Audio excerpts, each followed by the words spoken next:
ನೀವು ಅವರನ್ನು ಶಿಕ್ಷಿಸುವಂತಹ ನಮ್ಮ ಜಾತಿಗೆ, ನಮ್ಮ ಮತಕ್ಕೆ, ನಮ್ಮ ಪಕ್ಷಕ್ಕೆ ಸೇರಿದವರನ್ನು ಅಸಹ್ಯ ಮನೋಭಾವದಿಂದ, ಅಸಹಿಷ್ಣುತೆಯಿಂದ ಕಾಡುವಂತಹ ಗುರುಗಳೇ, ನನ್ನ ಆತ್ಮೀಯ ಸಹೋದರರು, ಸ್ನೇಹಿತರಾದಂತ ಸಲಾಂ ಅವರೇ, ಸರ್ದಾರ್ ಅವರೇ, ಫಯಾಜ್ ಅವರೇ, ನಮ್ಮನ್ನ ಅಗಲ್ದಂತ ಕೊರೋನಾ ಸಂದರ್ಭದಲ್ಲಿ ನಮ್ಮನ್ನ ಅಗಲ್ದಂತ ನಮ್ಮ ಅನೇಕ ಸ್ನೇಹಿತರು, ಅವರ ಜೊತೆಗೆ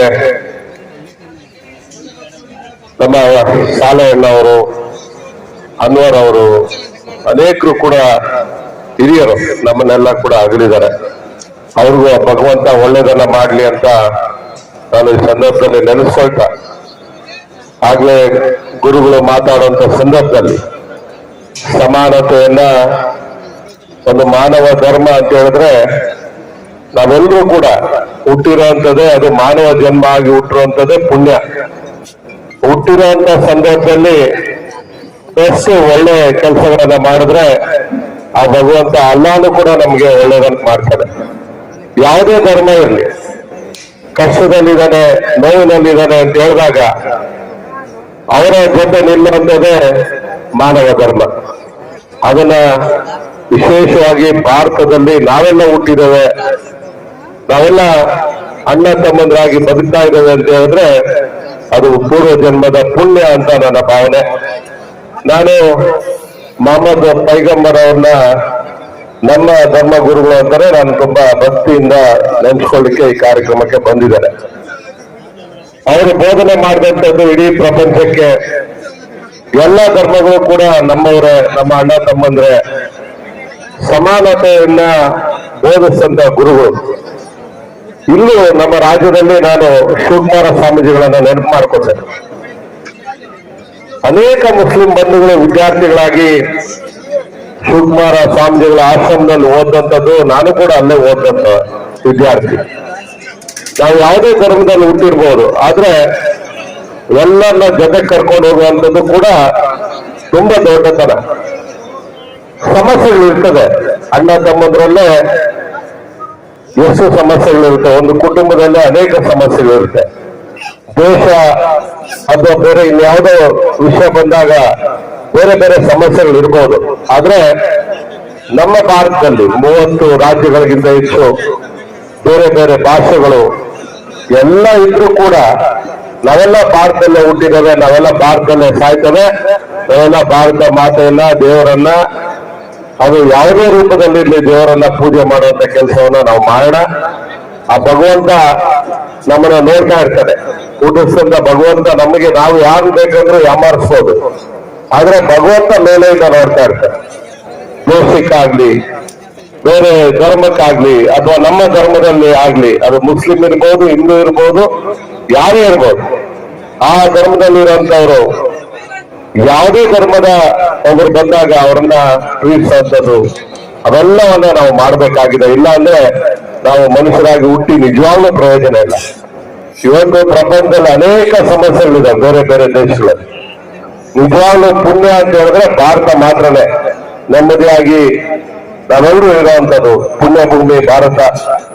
ಇಲ್ಲಿರುವಂತ ನಾವೇ ಧನ್ಯರು ಅಂತ ಈ ಸಂದರ್ಭದಲ್ಲಿ ಹೇಳ್ತಾ, ಆಮೇಲೆ ಮೊನ್ನೆ ಅನೇಕ ಒಂದು 20 ವರ್ಷ ಆದ್ಮೇಲೆ ಯಾವುದೋ ಪೂರ್ವ ಜನ್ಮದ ಪುಣ್ಯ ಇದ್ರೆ ತಾನೇ ಅದೆಲ್ಲ ಆಗ್ಲಿಕ್ಕೆ ಸಾಧ್ಯ. ನಾವು ಹೋಗಿ ಯಾರಾದ್ರೂ ದ್ವೇಷ ಮಾಡಿದ್ರೆ ಭಗವಂತ ಏನಾದ್ರು ಒಳ್ಳೇದ್ ಮಾಡ್ತಾನ? ನಮ್ಗೆ ಯಾವತ್ತೂ ಒಳ್ಳೇದ್ ಮಾಡಲ್ಲ. ಯಾಕಂದ್ರೆ ನಾವು ಹುಟ್ಟಿರುವಂತದ್ದೇ ಪುಣ್ಯ, ಸೇವೆ ಮಾಡುವಂತ ಅವಕಾಶ ಸಿಕ್ಕಿರುವಂತದ್ದೇ ಇನ್ನೂ ಒಂದು ದೊಡ್ಡ ಪುಣ್ಯ. ಆದ್ರಿಂದ ನಮ್ಮ ಸಲಾಂ ಅವರು, ಸರ್ದಾರ್ ಅವರು, ಇನ್ನೆಲ್ಲ ಅನೇಕ ಮುಖಂಡರು ಕೂಡ ನನಗೆ ಮನವಿಯನ್ನ ಕೊಟ್ಟಿದ್ರು.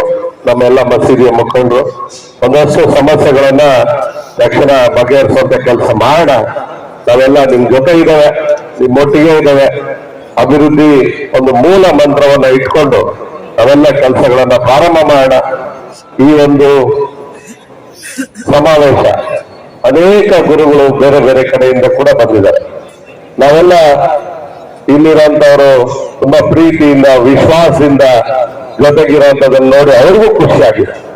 ನಾವು ಖುಷಿಯಾದಂತ ಕ್ಷಣಗಳನ್ನ ನಾವು ಯಾವತ್ತೂ ನೆನೆಸ್ಕೋಬಹುದು ಹೊರತು ಕಷ್ಟದ ಮತ್ತೆ ನೋವಿನ ಸಂಗತಿಗಳನ್ನ ನೆನೆಸ್ಕೊಳ್ತಾ ಹೋದ್ರೆ ನೋವಿನಲ್ಲೇ ಇರ್ತದೆ. ಆದ್ರಿಂದ ಬದುಕಿರೋಂತ ಸಂದರ್ಭದಲ್ಲಿ ಖುಷಿಯಾಗಿ ಎಲ್ಲರನ್ನ ಜೊತೆಗೆ ಕರ್ಕೊಂಡು ಹೋಗುವಂತ ಕೆಲಸವನ್ನ ನಾವೆಲ್ಲ ಸೇರಿ ಮಾಡೋಣ.